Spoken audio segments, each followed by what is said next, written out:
ډېر محترم او قابل قدر مسلمانانو، نن یو انتهایی بهترینه وظیفه، طاقتور او عمل دی محترمو د حاجتونو پوره کېدو دپاره. دا وظیفه که تاسو چېرته نه وي کړې محترمو، دا وظیفه انشاءالله تاسو شروع کئ، او که چېرته تاسو مخکې کړي هم وي نو بیا یې هم شروع کئ محترمو، ځکه دا واسطه ده د الله جل شانه نه د غوښتلو، او دا احمد رسول الله او محمد رسول الله محترم مسلمانانو د جناب محمد رسول الله صلی الله علیه وسلم د مخ مبارک نه د دنیا الله جل شانه آباده کړې ده. د خپل محبوب سره ډیر انتهایی بې فنا محبت دی، ډیر زیات او په تمامو مخلوقاتو کې خپل پیغمبر ګران دی. نو محترم مسلمانانو چې د الله جل شانه نه کم انسان په دې دوو نومونو باندې چې محمد د نبی پاک صلی الله علیه وسلم خپل ذاتی نوم دی چې الله جل شانه ورتګدلی دی محترمو، چې ډیر زیات ستایلی شوی محمد صلی الله علیه وسلم، ډیر تعریفونو والا دی. د دنیایي نوم دی محترم، په دنیا کې محمد صلی الله علیه وسلم نوم دی، په آخرت کې احمد صلی الله علیه و وسلم نوم دی. نو لہذا کم انسان چې د دوو نومونو ورد وکړي، وظیفه وکړي، او بیا د الله جل شانه نه د دې دواړو نومونو په وسیله باندې، یعنی د خپل محبوب صلی الله علیه وسلم په وسیله باندې دعا وغواړي، انشاءالله الله تعالی به فورا دعا قبلی.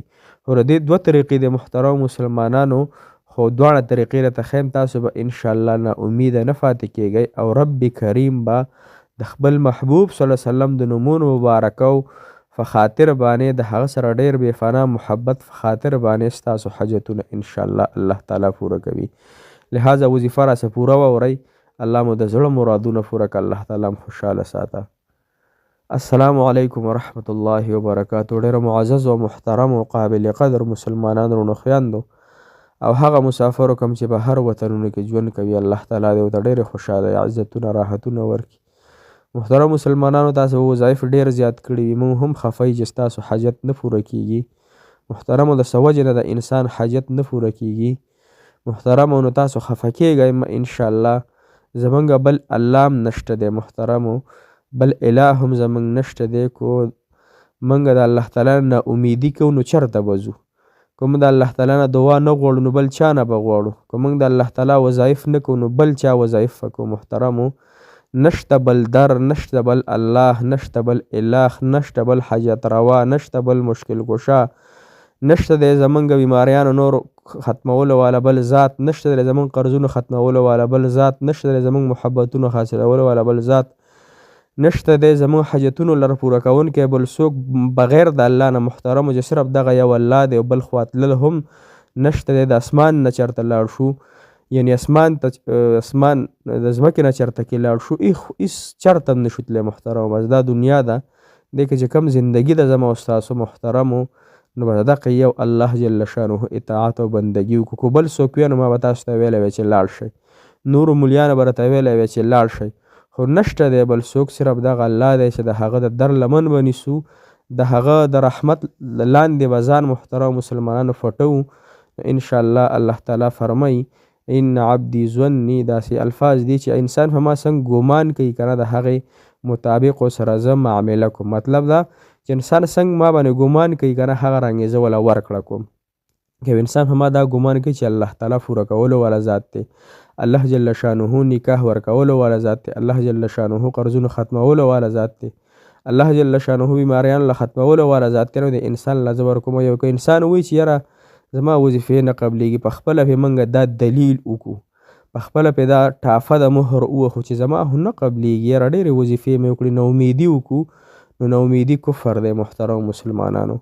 انشاءالله د څه وجې نه به نه قبلیږي، هغه وجه اصل معلومه کړو، د ولې زما وظیفه نه قبلیږي، ولې زما دعا نه قبلیږي، ولې ما کې څه چل دی، ولې هغه رب چې د جناب محمد رسول الله صلی الله علیه وسلم په زمانه کې و چې براه راست به د مسلمانانو مدد او نصرت کو، هغه الله اوس هم موجود دی محترم مسلمانانو. هغه الله چې کوم د آدم علیه السلام په زمانه کې و، هغه الله اوس هم موجود دی محترم مسلمانانو. د قیامت په ورځ چې کوم الله جل شانه فرمایي لمن الملک اليوم، نن د چا بادشاهي ده، څوک په جواب ورکولو والا نه محترم مسلم، هغه الله اوس هم موجود دی محترم. خو زموږ یقینونه خراب شوي دي، د یقینونو د خرافېدو د وجې نه د انسان حاجت نه پوره کېږي محترمو. الله جل شانه باندې د ښه ګمان نه کولو په وجه باندې د انسان وظیفه نه قبلیږي، دعا نه قبلیږي. انسان د خپل لاسه ګناهونو کولو په وجه باندې د دعا نه قبلیږي. محترم خپل حلال خوراک چې دی حلال کو، خپل ګېډې صفا کو، خپل نظرونه صفا کو، خپل سترګې، خپل غوږونه، خپل اندامونه د ګناهونو هر قسم نه پاک کو. ته ګوره چې بیا الله تعالی قبلی کو نه قبلی. لہذا دا دو وظیفې، دو نومونه، احمد رسول الله، محمد رسول الله صلی الله علیه وسلم، دا تاسو محترم روزانه شروع کړئ. کو روزانه یې کولی شئ او د هر فرض مونځ نه پس یې کولی شئ. کو هر فرض مونځ نه پس یې کوئ، بیا صرف او صرف 11 پیرې د هر فرض مونځ نه پس وای او الله ته دا نوم وسیله کوه مالک الله. کو ستا حقیقتا توګه باندې الله د خپل محبوب سره ډېر محبت دی، موږ ته معلوم دی، او الله ستا سره ډېر مینه دی. الله د دغه محبوب صلی الله علیه وسلم د واسطې الله چې ته د هغه نوم غورځول، الله هغه تا ته نه دی ناخوښ دی. الله د دغه محبوب صلی الله علیه وسلم د شان موافق او د خپل ذات غټ موافق د وجه نه زما دا حاجت پوره کړي الله. ځان به وړوکی حساب کو محترمو. 11 پیرې د فرض سحر مونځ نه پس، 11 ماسپښین، 11 مازدیګر، 11 ماښام، 11 ماسخوتن. یو طریقه دا د هر فرض مونځ نه پس 11 پیرې وای او دغه وسیله د الله جل شانه ته کوئ چې د خپل محبوب صلی الله علیه وسلم د خاطر الله زه ګناهګار یم، ستا محبوب ته ډېر نږدې دی، ته ډېر ګران دی الله. د هغه د چهرې مبارک او الله د هغه د ذات اقدس صلی الله علیه وسلم د مبارکه زما د حاجت پوره کړي. بله طریقه دا د محترمو مسلمانانو، دا وظیفه تاسو 100 او 1 پیره مطلب د ماسخوتن مونځ نه پسې کوئ، مازدیګر هر ټایم چې تاسو ته فارغ وي 101 مرتبه په ښکلي اندازې سره به کښېنئ. دا به دغه طریقې سره ووایي احمد رسول الله، محمد رسول الله، احمد رسول الله، محمد رسول الله صلی الله علیه وسلم. که ورسره ویلی شم نو ډېره بهتره ده. او د هغې نه پس خپل محبوب الله، یا مالک الله دا حاجت ته پوره کړي الله. الله ډېر پریشان حاله یم الله، نکاح مې نه کېږي، محبت نه حاصلېږي، قرض نه ختمېږي الله، روزګار نشته الله، د ښځې خاوند معامله جنګ جګړې دي الله، نور نفرتونه دي، دشمنۍ دي الله، ټولې معاملې ته ختمې کړي الله. ای ختمولو مسلو ختمولو والا ذات تی الله، بل ستا سره اله نشته دی الله، ستا په مثل نشته، ستا سره څوک بل داسې اله طاقت مقابله کې نشته الله. تی کولی شي الله زما ګناهونو ته مه ګورې الله، په ما کې به کمزورۍ هم ډېر الله، زه به ګناهګار هم ډېر یم الله، ستا بنده یم الله. چېرته لاړ شم الله، ته ما ته بل اله وښایه الله. دغه شان عاجزۍ سره فریاد سره داسې دعاګانې وغواړئ، انشاءالله چې الله جل شانه به ستاسو حاجتونه پوره کړي.